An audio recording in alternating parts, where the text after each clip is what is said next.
Veteran actor Manoj Kumar का निधन हो गया है, जिसकी वजह से बॉलीवुड में शोक की लहर है। हमारे संवाददाता सुनील कुमार ने मशहूर एक्टर यशपाल शर्मा से बात की और जाना कि कैसे मनोज कुमार के निधन से पूरी इंडस्ट्री को बहुत बड़ा लॉस हुआ है। आइए सुनते हैं दोनों के बीच क्या बातचीत हुई। यशपाल साहब, मनोज कुमार साहब का देहांत हो गया, क्या कहेंगे, क्या मन के भाव हैं? भावुकता तो बहुत होगी आज दिल में। बिल्कुल। देखिए, मैं तो बचपन से ही मतलब जब हम छोटे स्कूल में थे तब से इनकी फिल्में देखते आए हैं। जी। और मतलब ऐसी ऐसी फिल्में की मतलब जो मतलब किसी ने सुनी नहीं होगी, कई बार तो ऐसी भी हैं। जी। और उनके जो गाने हैं वो आज तक भी दिलों में मतलब ऐसे गूंजते हैं। मेरे देश की धरती सोना उगले उगले हीरे मोती, अरे बाप रे, मैं ना भूलूंगा मैं ना भूलूंगी। जी। एक एक एक गाना मतलब मोतियों से पिरोया हुआ और ऐसे कमाल का देशभक्ति से सराबोर मैक्सिमम टाइम। हाँ जी। तो उनका उनका जो इसीलिए उनको भारत कुमार कहा जाता था। जी। और उन्होंने जितनी भी फिल्में बनाई वो देश के लिए मैक्सिमम, खासकर उपकार, जी। पूरब और पश्चिम। जी। तो अब बाद में क्रांति, जी। और भी कई सारी फिल्में हैं।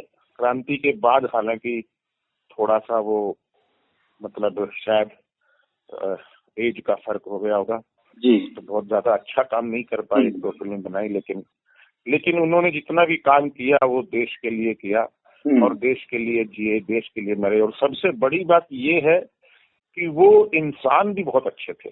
जी। मतलब यहाँ पर जैसे सुनील दत्त हुए, ये हुए, कुछ लोगों की इंसानियत के बड़े चर्चे हैं यहाँ। जी।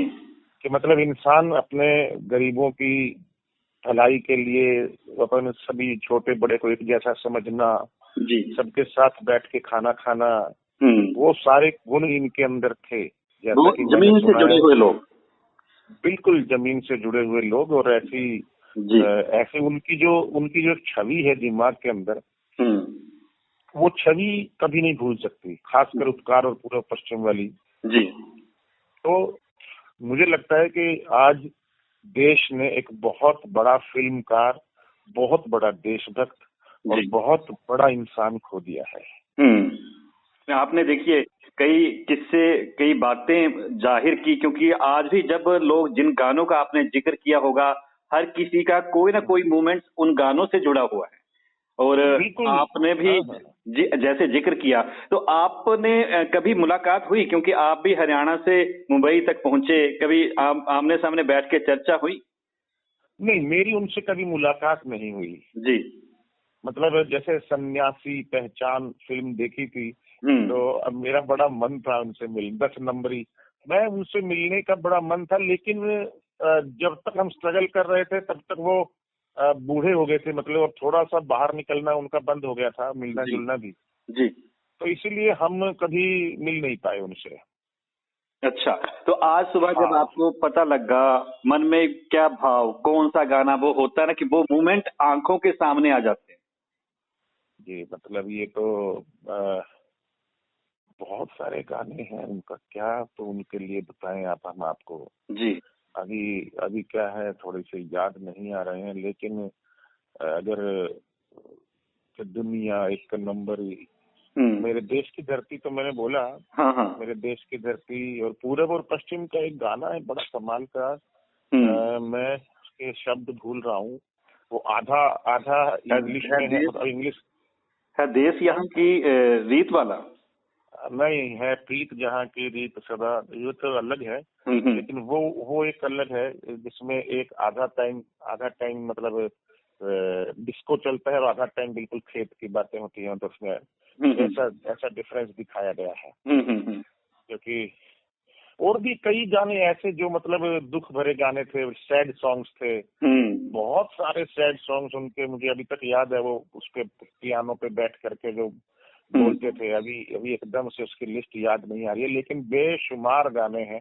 नहीं, यशपाल साहब, देखिए मन में भावुकता भी सबके है और आज उनको याद किया जा रहा है। देखिए, एक कलाकार आप भी जानते हैं दुनिया से चला जाएगा, लेकिन अमिट छाप छोड़ जाता है। तो बिल्कुल बिल्कुल। हमारे बीच ही रहेंगे वो। लेकिन आप भी देखिए मतलब माया नगरी में गए तो आप उनके गाने, उनके शब्दों को, उनके छंदों को अच्छे से समझते हैं, क्योंकि आप भी जमीनी तौर पर बड़े जुड़े हुए और हर एक चीज को, आपकी कलाकारी को लोग सराहते हैं।